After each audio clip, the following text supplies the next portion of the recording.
श्रावण मासानिमित्त अमरावती शहरात भक्तिमय वातावरण निर्माण झालं आहे। बाबा महाकाल सेना कावड ग्रुपच्या वतीने काढण्यात आलेली ही कावड यात्रा महादेव भक्तांच्या उत्साहाने दुमदुमत आहे।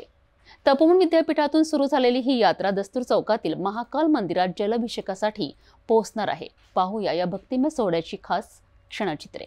पवित्र श्रावण महिन्याच्या निमित्ताने अमरावती नगरीत भक्तीचा अद्भुत संगम पाहायला मिळाला। बाबा महाकाल सेना कावड ग्रुपच्या वतीने भव्य कावड यात्रेचे आयोजन करण्यात आलं होतं। या कावड यात्रेमध्ये हजारो शिवभक्त मोठ्या उत्साहात सहभागी झाले होते। ही पवित्र कावड यात्रा तपोवन विद्यापीठातून मोठ्या जल्लोषात सुरू झाली। आई सवारी बाबा महाकाल की, बोल बम हर हर महादेव या जयघोषांनी अंबानगरी अक्षरशः दुमदुमून गेली होती। भाविकांच्या चेहऱ्यावर उत्साह आणि श्रद्धा स्पष्ट दिसत होती।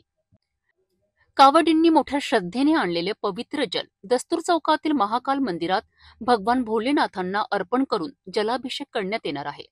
या यात्रेचं मुख्य आकर्षण म्हणजे हनुमानजींची आकर्षक झाकी होती, ज्याने उपस्थितांचं लक्ष वेधून घेतलं। ही कावड यात्रा बियाणी चौक आणि पंचवटी मंदिर मार्गे पोलीस वसाहत येथे समारोप करेल आहे। या भव्य कावड यात्रेच्या सुरक्षिततेसाठी फ्रेजरपुरा पोलीस स्टेशनचे ठाणेदार रोशन शिरसाट यांच्या नेतृत्वाखाली चोख पोलीस बंदोबस्त ठेवण्यात आला होता, ज्यामुळे यात्रा शांततेत आणि सुरळीत पार पडली।